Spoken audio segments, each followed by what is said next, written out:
Picture this. It's 2008. The world is changing, but for us gamers, one thing remains eternal.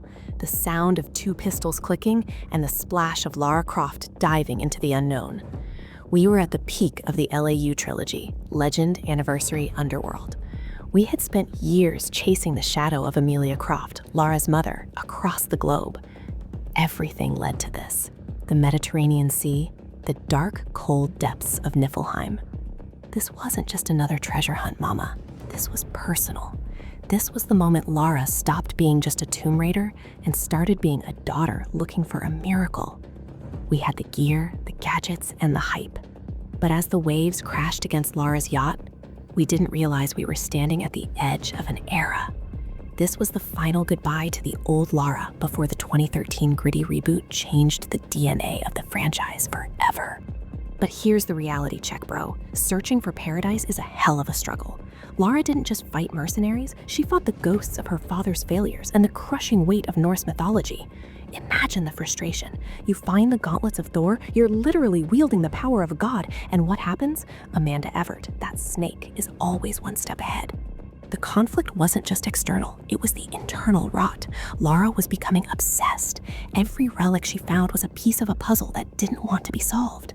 Then came the ultimate betrayal. Croft Manor, our sanctuary, our training ground, the place where we learned to backflip off the balcony, burned to the ground.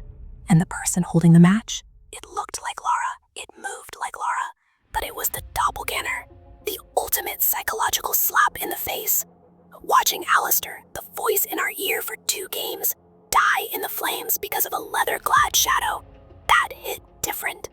The struggle wasn't just about finding Avalon, it was about surviving the monsters Lara's own history had created. We play games for the beast mode moments, but we stay for the soul. The emotional peak of Underworld is a masterclass in heartbreak. For 3 games, the emotional need was simple: closure. Lara wanted to bring her mother home. She chased the immediate goal, the hammer of Thor, Mjolnir, thinking that divine power could fix a broken past. But when she finally reaches Helheim, after fighting through Arctic ice and ancient thralls, what does she find? She finds her mother. But it's not Amelia. It's a thrall. A mindless, blue-skinned, rotting zombie wandering the abyss. The silence in that room was louder than any explosion. Lara didn't get a hug.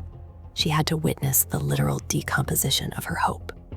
The strength she gained from Thor's hammer was useless against the weakness of a shattered heart. You could feel the guilt radiating through the screen.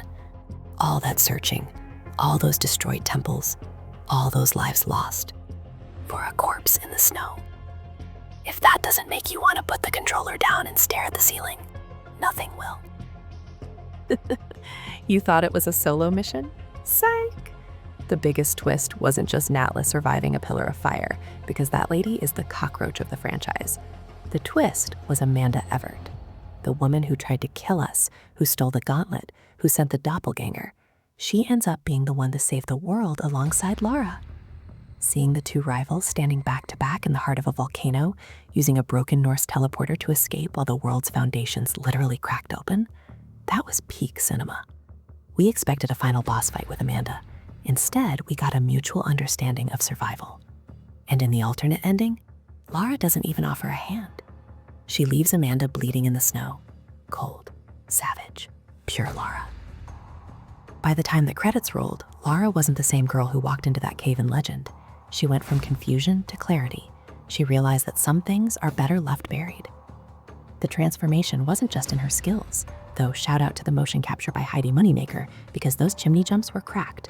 It was in her spirit. She let go. She walked away from the temple in Nepal, leaving the past behind. Underworld transformed the franchise too.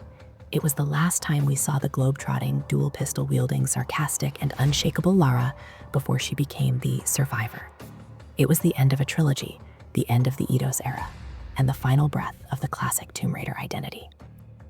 Tomb Raider Underworld wasn't a perfect game. The camera was janky and the Wii port was a disaster. But as a story, it was the heavy metal opera of gaming.